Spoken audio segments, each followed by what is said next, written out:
So a hero stepped forward to challenge the king, and his name was Judah the Maccabee. Tommy, what are you doing? A Maccabee's gonna do what a Maccabee's gonna do.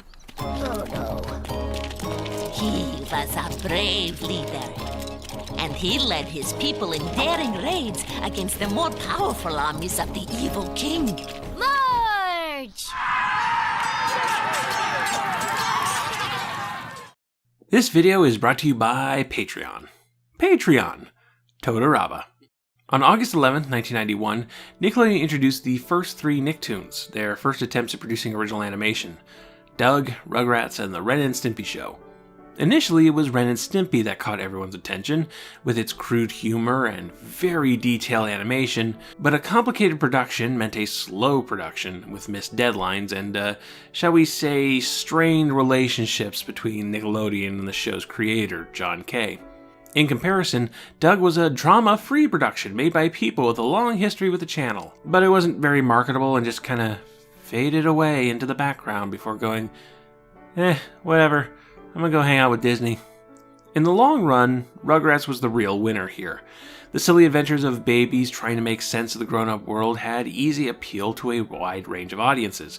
The production wasn't perfect, but the episodes got made, and most importantly, it was very marketable. Toys, video games, bedsheets, a comic strip, 3 theatrical movies, a spin-off show. Before SpongeBob SquarePants, Rugrats was Nickelodeon's big multimedia moneymaker. Having holiday-themed specials was a no-brainer. What was a brainer, however, was what holidays to celebrate. Oh, sure, there was a Christmas episode, a Thanksgiving episode, a Halloween episode, but they also had something you rarely saw on television then and still rarely see on television: multiple episodes for Jewish holidays. This season, the First Kids Network is bringing you a special Rugrats adventure. A Maccabee's gonna do what a Maccabee's gonna do. It's the Rugrats Hanukkah special. Harmonica? Hanukkah. You have to when you say it. Join the Rugrats as they try to save Grandpa Boris from the meanie of Hanukkah. That meanie is going down. It's going to be a holiday celebration unlike any other. The Rugrats Hanukkah special, tonight at 8, 7 Central, in SNCC. Rugrats is the creation of Klasky Csupo, founded by then-married couple Arlene Klasky and Garber Csupo, and much of the family life in Rugrats comes from their lived experience as parents of 2 boys. Klasky is Jewish, raised by a Jewish mother and a non-Jewish father, and grew up with a lot of Polish and Russian Jewish family, and wanted to reflect that in the show's main character, Tommy Pickles. So, Tommy's mother, Dee Dee, is Jewish, and Tommy's maternal grandparents, Boris and Minka, became semi-regular characters on the show. Both Dee Dee and Minka were voiced by Melanie Chartoff, who is herself Jewish, and she took the time to dig deeper into her roots. Although the show had been created by Jews, the script had clearly not been written by them. Having had no Hebrew schooling beyond the family arguments of my childhood, my feel for enhancing this material was spotty to say the least. During the 2 hours I had to prepare, I searched closets and dim memories for mementos of my grandmothers. I found 2 photos in which I was being hugged within an inch of my life by each of them, one Russian, one Austrian, and grinned in fond remembrance. I was shocked to realize they both predicted this cliché role to a T, both plump with gray buns, horrible hosiery, and unflattering footwear. Amazingly intuitive, this animator. As for Boris, he was performed by Michael Bell, who also did the voices for Chaz Finster and Drew Pickles. He, too, is Jewish, and also brought his extended family into the role.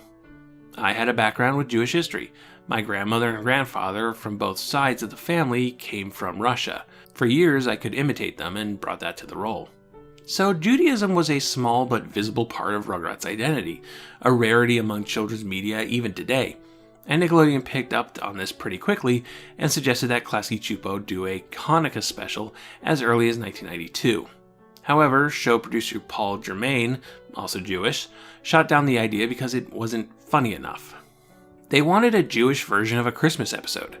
I told them, that's not an interesting story. And I can see the logic in that. Full disclosure, I'm not Jewish. This is very much a Gentile's understanding of things, but Hanukkah isn't traditionally a holiday of great significance, or wasn't at least. The story of Hanukkah is that of military victory. that of the conflict of the Jewish fundamentalist Maccabees and the city-dwelling Hellenized Jews, which isn't part of the canonized Hebrew Bible. Hanukkah isn't bound to the no-work restrictions of other major Jewish holidays, and if it wasn't for the relatively small miracle of 1 day's worth of oil burning for 8 days in the temple, you'd be hard-pressed to call it a religious holiday at all. The reason Hanukkah became mainstream outside of Judaism and something like Rosh Hashanah hasn't is because of its close proximity to Christmas, the biggest holiday in the United States. American Jewish children can feel left out when their neighbors have all these decorations and presents. So Hanukkah evolved a bit to match, became a bigger celebration, introduced gift giving, and market forces responded in turn, as reflected in Nickelodeon wanting to do a Hanukkah episode by treating Hanukkah as the Jewish Christmas. Instead, the people at Klasky Csupo counter-proposed with a Rugrats Passover special. Now that had promise. Even if you were so insular to have never heard of Passover, the story of Moses is one of the most well-known biblical stories out there, be you Jew, Christian, Muslim, or just a Charlton Heston fan. A Rugrats Passover aired on April 13, 1995, the 23rd and final episode of the show's 3rd season, and it was a huge success, with a Nielsen rating of 3.1, the highest rated telecast in Nickelodeon's history up to that point. I may cover a Rugrats Passover in more detail someday, but for now, it proved to Nickelodeon that there was a demand for Judaism-themed content like this. So now, that Hanukkah special was super gonna happen. Oh no, animation takes a long time to produce though. Oh, Mark Wiener, you're Jewish, right? Think you can put together something for us in time for December? Hanukkah, here I come! Anyway, A Rugrats Hanukkah premiered on December 4th, 1996, the first episode of Season 4. Written by J. David Stem and David N. Wise, the latter of whom is Jewish, A Rugrats Hanukkah sees our baby protagonists, Tommy, Chucky, Phil, Lil, and Angelica, at the local synagogue's Hanukkah play, where Tommy's grandfather, Boris, is set to play Judah Maccabee, but is grumbly by the presence of Shlomo, a rival from Boris's youth. As they are wont to do, the babies misinterpret the phrase, the meaning of Hanukkah, as the meanie of Hanukkah, and fearing that Shlomo is the meanie who is going to do meanie things to Boris, they search for a means to pacify the old man. Hijinks ensue. Mommy never lets us have pancakes for dinner. Yuck! Torpedoes? What kind of bobo head makes pancakes out of torpedoes? Some of the subplots include Angelica searching for a television so that she can watch the Cynthia Christmas special, and Tommy's father Stu working on an elaborate mechanical menorah display that might be more trouble than it's worth. Pop! Stu! It's time for the fair! You go on ahead, Deed.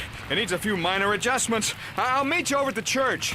It's a synagogue, Hanukkah boy! Right. I knew that. The episode is bookended with readings from a children's book on the story of Hanukkah, with the babies imagining themselves as the characters, with Tommy taking the role of Judah Maccabee. Hail Lydian! Hail Philistine! It's a fun little episode, a bit of adventure and a bit of education, and surprisingly detail-oriented. In the storybook sections, you get moments like this, where a Greek soldier is checking on the Jews to make sure they're not reading the Torah. Hey, just what are you babies up to? Nothing. We were just playing with our dreidels. We made them out of clay. Oh, yeah? What's this? Again, Gentile here, and I thought the dreidel was just an old-fashioned toy for the longest time. However, it's believed that dreidels were used in this exact manner shown in that clip. Studying the Torah is illegal, so let's go read it in this cave, and if someone should check on us, we'll hide the books, pull out our dreidels, and pretend we're playing a game. That's really cool, and shows a lot of thought went into how the episode presented Jewish history and customs. Yeah, it's got all the basics, the menorah, the latkes, but it also has truly educational moments like this. And puns! Who doesn't love a good Hebrew pun? You! I broke a shin because of you! So sweet, funny, celebratory, and educational, Rugrats sets a high bar in presenting American Jewish culture in mass media. Which is not to say that everyone was happy. A reoccurring critic of Rugrats in general, and their Jewish holiday specials in particular, was the Anti-Defamation League, an international organization opposing anti-Semitism and extremism. They were fine with the stories, mind you, but they really didn't care for Boris and Minka's character designs, claiming they too closely resembled the racist caricatures of Jews over the years, especially those from Nazi propaganda. The issue is, it's tricky. On one hand, can we be honest with ourselves? All the character designs on Rugrats are monstrous, especially as animated early on. Tommy's horrifying adult hands in the opening. So it'd be easy to say that everyone got equal treatment in terms of how they look. But on the other hand, no, that doesn't mean that these visual designs came out of thin air. And while I don't believe at all that there was any ill will or anti-Semitic intent in any of Rugrats' creative decisions, that doesn't mean we don't have a popular visual image of Jewish people perpetuated by racist stereotypes. It's mostly the noses, and Boris and Minka's really do lean into those noses. But on the third hand, with a show from Jewish creators, written by Jewish writers, and performed by Jewish actors, certainly they should have some say as to what is acceptable and what is anti-Semitic. When the ADL's accusations passed Albie Hetch, then president of Nickelodeon's Film and Television Entertainment Division, and himself Jewish, he was reportedly dumbfounded and dismissed the issue. That was inane and a waste of everybody's time. I'm Jewish. That's what my grandfather looked like. They came from small communities. They were not beauties. My grandmother was a cute little potato. My grandfather was a potato. According to my mother, it resembled anti-Semitic caricatures promoted by the Nazi propaganda film The Eternal Jew that she had seen as a young girl. She thought I was parroting her late mother, a pudgy, uneducated Austrian bubby. I shared her fears with the staff, comprised of lots of reformed Jewish folk who didn't want to back down from what we felt were affectionate and distinct portrayals rather than hostile stereotypes. But on the fourth hand, Rugrats wasn't exclusively a Jewish project, and there are non-Jewish creatives involved that muddy the question of intent.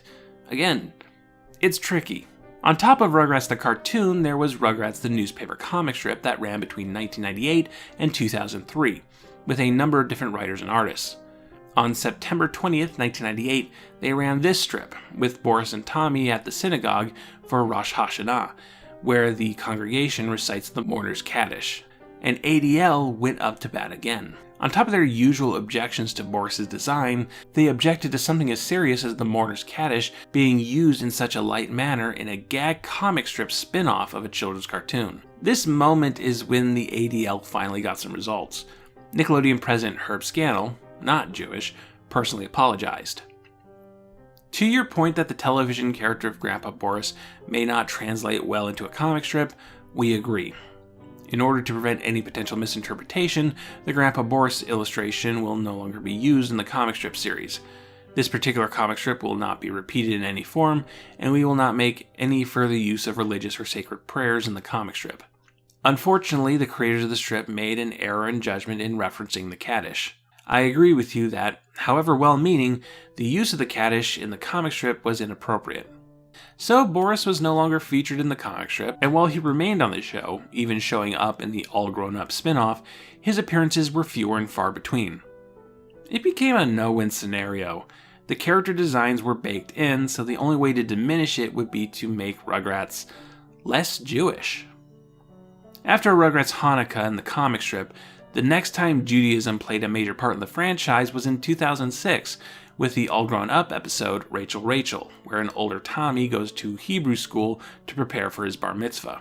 I think it was ultimately a net loss, and I think the ADL pushed it too hard and created a lot of hesitation within Nickelodeon to continue presenting Judaism, not just in Rugrats, but anywhere else on the channel.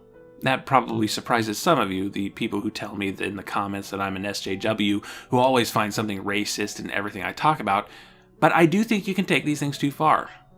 We could have had more positive Judaism on television. But what we do have is excellent. A Rugrats Hanukkah is great, it's charming, and for a secluded little Mormon kid like myself, very enlightening into the history and customs of American Jews. And we could do with more of this kind of thing in today's day and age. normalizing other cultures in ways that are entertaining and accessible, and in ways that support creators from those cultures. Even if you're not Jewish, especially if you're not Jewish, you should give this a watch come Hanukkah. Nick, Nick, Nick, Nick, Nick, Nick, Nick, Nickelodeon. Nick, Nick, Nick, Nick, Nick, Nick, Nick, Nickelodeon. Thank you all for watching, and happy holidays. If you'd like to support Knacks and other Pop Arena projects, perhaps consider contributing to my Patreon. Every dollar goes to research materials, production design, and wood for the fire. You can also support the channel by liking the video, subscribing, hitting that bell icon for notifications, leaving a comment, following me on Twitter, sending a one-time donation through PayPal or Coffee, and sharing Knickknacks with all your friends.